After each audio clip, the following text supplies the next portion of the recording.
O Cafeína de hoje vai falar sobre um dos setores de peso na economia brasileira, o de bancos. As ações de Santander, Bradesco, Itaú e Banco do Brasil registraram ganhos de até 70% de outubro para cá, em sinal de recuperação após o tombo tomado no pico da pandemia. Com a recuperação econômica, galope dos avanços da vacinação contra a Covid-19, alguns investidores começaram a migrar de ações que foram as protagonistas na pandemia, como as do setor de e-commerce, para que estavam sendo consideradas os patinhos feios da crise, bancos, petroleiras e aéreas, por exemplo. A questão que fica para o investidor que pretende entrar no setor de bancos é: será que esses ativos deverão crescer ainda mais? Quais estão mais atrativos? E ainda, como fica a concorrência com as fintechs? No Cafeína de hoje, nós traremos um raio-x do perfil de cada um destes bancos, além de mostrar os últimos resultados e os desafios para o setor em 2021. Tudo isso e muito mais depois da vinheta.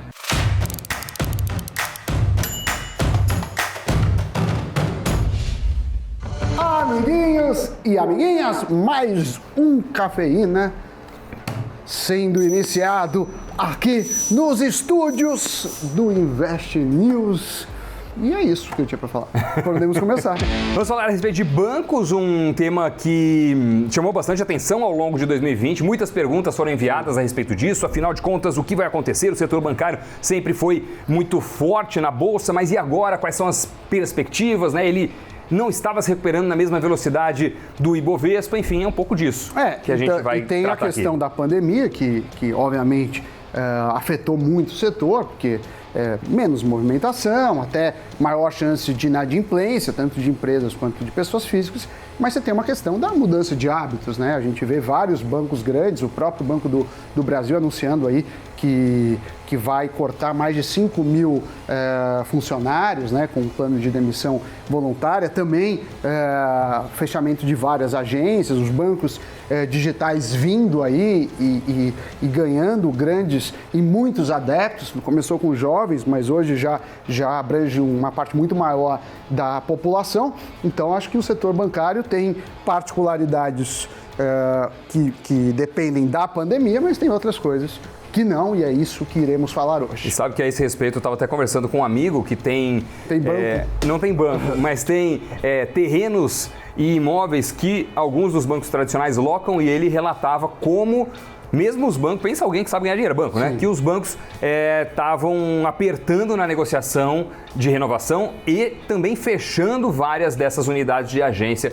Um sinal aí de novos tempos, uma mistura de pandemia com novos bancos mais eficientes chegando no mercado. Mas vamos então falar a respeito disso, na novidade que o setor bancário tem historicamente um alto poder de rentabilizar os investimentos, né? Não é à toa que os acionistas normalmente gostam bastante desse setor, além da constância no pagamento de dividendos. A distribuição dos lucros dos grandes bancos é recorrente e mais comum se comparado a outros setores da economia. Agora, dito isso, é correto afirmar que essa é uma boa opção para quem busca fluxo de caixa. Vamos detalhar. O primeiro semestre do ano passado foi bem desafiador para os chamados bancões, já que as previsões para os devedores em meio à crise não eram das melhores. Ou seja, o setor teve que se precaver, fazer um grande colchão de liquidez em seus caixas para se protegerem desses eventuais calotes que viriam. O Banco do Brasil foi o que apresentou uma maior provisão no terceiro trimestre de 6,7 bilhões, seguido por Itaú com 5,44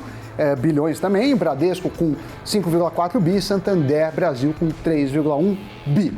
Mas a boa notícia é que a crise não afetou em cheio os bancos em termos de inadimplência, como se esperava em um cenário mais pessimista. Eles estão bem capitalizados e as provisões, as reservas, digamos assim, que os bancos fazem para o caso de haver um número muito alto de calote, estão reduzindo antes mesmo do que se previa. Agora, analistas já apontam alguns motivos para a retomada do setor como um todo em 2021.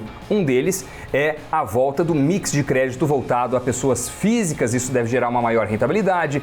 Tem também a questão da retomada da atividade econômica, que vai impulsionar as receitas do varejo, principalmente se a mobilidade no país não voltar a ser, digamos assim, mais apertada, mais escassa, mais restrita, como decorrência de um rebote da pandemia, né?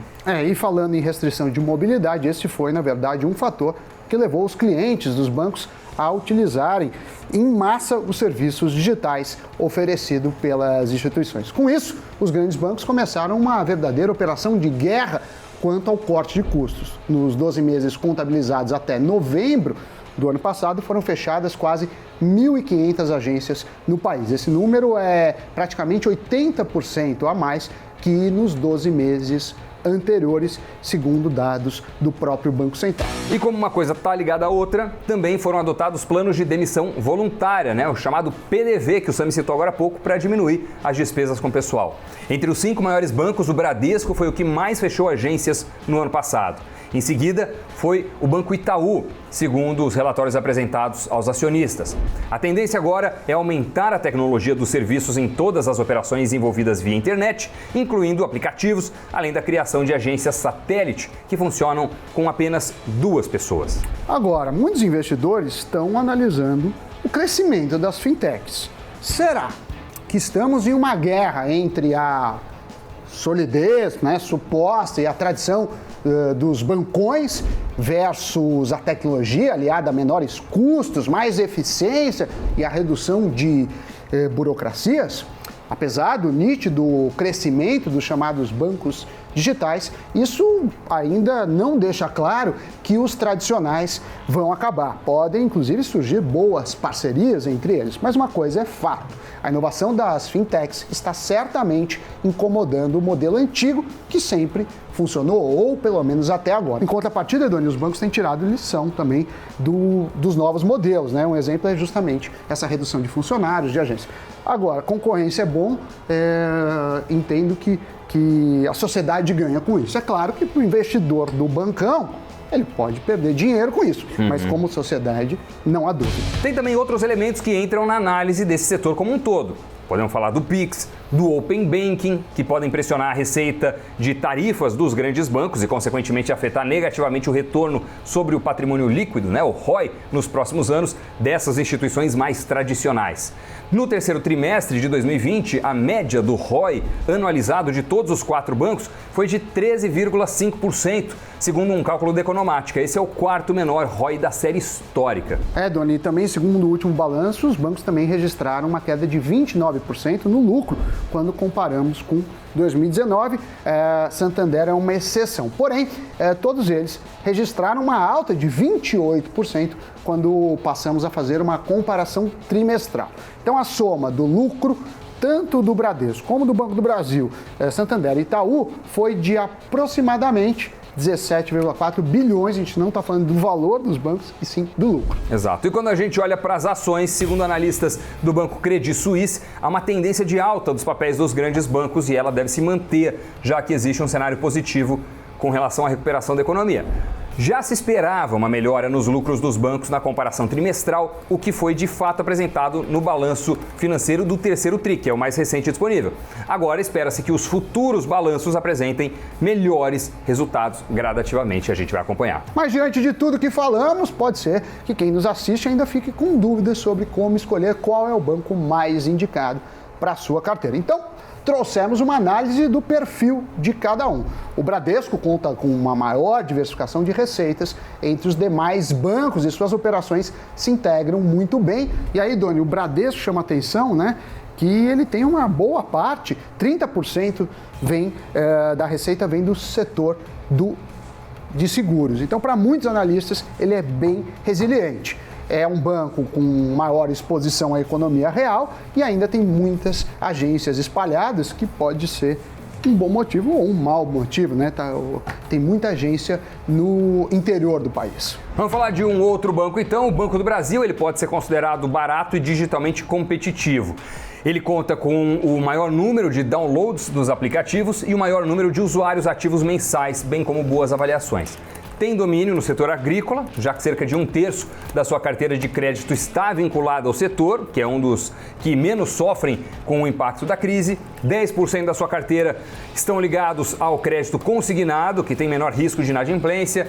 Ou seja, o Banco do Brasil tem uma carteira de crédito menos arriscada e tem ainda uma boa liquidez. O valuation é atrativo e está sendo negociado abaixo do valor patrimonial. Já os riscos são Alguns. O de ser um banco público é o principal deles, né? Justamente por poder ficar sujeito a interferências do governo. A gente já viu historicamente como isso acontece de fato. Em contrapartida, esse pode também ser considerado um benefício por estar um pouco mais protegido contra o eventual risco de quebra. Então tem os dois lados da moeda. Por ser um banco público, tem o suporte, digamos assim, do governo e, por outro lado, pode estar sujeito às interferências, à ingerência política. Teve até, alguns casos recentes. Mas vamos seguir. O Itaú possui historicamente uma maior alocação de capital, com diversos cases de sucesso em aquisições e parcerias, além de uma boa governança corporativa. Se for considerado suas subsidiárias, o valuation do Banco Itaú não está elevado. Ele tem uma cultura de construção de boas parcerias, como eu falei, que criam valor para o banco por meio de fusões e aquisições. O Itaú também tem participações minoritárias em líderes de mercado, como corretores de valores, seguradoras e resseguradoras. É um banco que funciona bem para quem busca um histórico resiliente em resultados. Em comparação com os demais, é que tem grande participação na América Latina, principalmente em crédito para pequenas e médias empresas. E por fim temos o Santander Brasil. Ele tem boa performance, que prioriza corte de custos e centralização da gestão no cliente. Isso fez o banco saltar de um ROI de 12% em 2015 para 22% em 2019. O resultado é fruto da recente mudança na gestão comandada pelo Sérgio Rial. Apesar do banco não ter uma seguradora, muito da sua carteira de crédito é veicular, o que também não é bem visto atualmente. O financiamento de automóveis quase estancou devido à crise causada pela pandemia. A carteira de crédito é considerada arriscada por alguns analistas, porque o banco tem 69% da sua carteira em empréstimos de varejo. É um banco considerado comparativamente, nessas análises, com esses elementos que a gente está trazendo aqui, um pouco mais caro do que os outros, no patamar atual em que está sendo negociado na Bolsa. Bom, uma coisa é certa, é um setor com muitos desafios e não há pontos apenas positivos. O setor tem reveses como a competição com as fintechs, os bancos digitais e várias outras empresas que às vezes não são bancos, mas atuam em algum segmento do banco. Você pode ter uma seguradora digital que não compete totalmente com o banco, mas come uma parte. Morde um pedacinho. Além disso, a gente tem as taxas de juros no país. O banco, quando a taxa era alta, era mais fácil para os bancos embutir aquele spread que era absurdamente alto. Agora, com mais concorrência, taxas mais baixas, também tem isso, que influencia numa competição. E vale notar também que tramitam no Congresso projetos de lei que podem aumentar a tributação dos bancos, assim como limitar os juros do cheque especial e do cartão de crédito em 20% ao ano. E tudo isso pode afetar negativamente as margens dos bancos, então tem que levar em conta esses aspectos também. Então, antes de qualquer compra de ação do setor, é bom que seja levado em consideração todos esses pontos que trouxemos, né? É um setor que está em uma competição acirrada, uma regulação, né? Ele é um setor regulado e tem uma pouca visibilidade macroeconômica. Então, esperamos que, por meio desse programa, você consiga aí analisar o qual combina com o seu perfil, se é que faz sentido algum deles, e para ver se na linguagem mais moderna se dá match. É isso aí. É um setor interessante, né, Sam? Porque você tem realmente, historicamente, uma capacidade, uma competência para gerar lucro, para distribuir dividendos, para conseguir margens enormes. Sempre, ou quase sempre, os bancos ganharam dinheiro. Mesmo na crise, você vê os resultados sendo reduzidos, mas não é que o banco teve prejuízo, né? Ele teve uma lucratividade menor. Agora, é uma conjuntura diferente. Então, você tem a competição com esses novos players. E qual vai ser o ponto de equilíbrio disso? O tempo dirá. Eu tenho ações de grandes bancos na carteira. Eu acho que ainda tem espaço para avançar. Me parece um setor com boas possibilidades e boas margens quando a gente compara com outros, por exemplo, segmento aéreo e vários outros setores onde a operação das empresas é com lucro mais achatado. Nos bancos não. No caso dos bancos, o lucro é mais dilatado e é interessante ter investimentos nesse sentido. Agora, vamos ver. Eu não sei qual que é o tamanho da fatia que os bancos mais modernos, mais eficientes, que não tem agência, tem um custo menor, tem um atendimento melhor, como que vai se dar esse ponto de equilíbrio? O tempo dirá, verdade, e a ação vai refletir em parte isso aí, né? Não trata só do tamanho, como também a velocidade, né? Aumentou a concorrência também entre os bancos digitais e você tem essas empresas, como eu falei, que atuam em segmentos que compartilham o mercado com os bancos tradicionais e os digitais. De qualquer forma, acho que a sociedade ganha muito com isso. A gente teve muito pouca concorrência no Brasil no setor. Agora, como investidor, ponderações de risco são sempre importantes, Doni. É isso, vamos agora para o Giro de Notícias. A Companhia de Energia Brasileira Light concluiu a sua oferta de ações, o que levantou cerca de 2,7 bilhões de reais. Com isso, a companhia deverá reduzir o seu endividamento. A Light precificou as suas ações em R$20 cada uma. Fim do mistério! O fundador do Alibaba, Jack Ma, reapareceu após 3 meses sem ser visto em público. O sumiço do bilionário chinês havia gerado especulações sobre o seu paradeiro. Na quarta-feira, o empresário participou de uma cerimônia virtual de um evento rural. Foi publicado um vídeo em uma rede social chinesa em que Ma conversa com professores rurais que recebem o apoio financeiro de sua fundação de caridade. Após o seu aparecimento, as ações da Alibaba listadas na bolsa de Hong Kong saltaram mais de 8%. Você sabe quais são os passaportes mais poderosos do mundo? Segundo divulgou a Forbes, Dinamarca, Áustria, Itália, Finlândia, Espanha, Luxemburgo, Coreia do Sul, Alemanha e Singapura ranqueiam na lista, com o Japão ocupando o primeiro lugar. Todos os anos são analisados ao menos 199 passaportes e 227 destinos de viagens. Após essa análise, é definido em quais países uma pessoa pode entrar sem a necessidade de visto. O Brasil ocupa a 19ª posição, com um passaporte que dá acesso a 170 países. Giro de notícias feito, chegou a hora de ver ele, o mercado, como é que fechou, pode rodar o fechamento de mercado.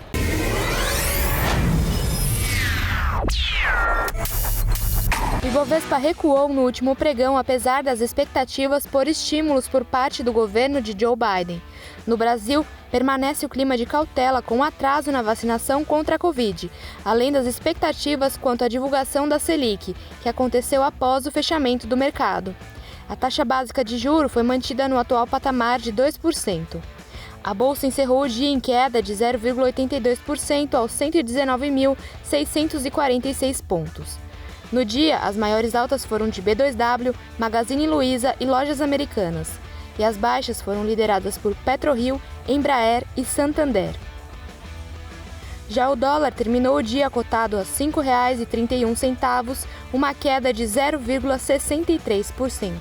E agora sim, podemos encerrar as nossas atividades por hoje. Queria saber de você que acompanhou o nosso programa, se você tem ações de bancos, você investe no setor financeiro, na sua carteira de ações constam lá papéis do Itaú, Bradesco, Banco do Brasil, Santander.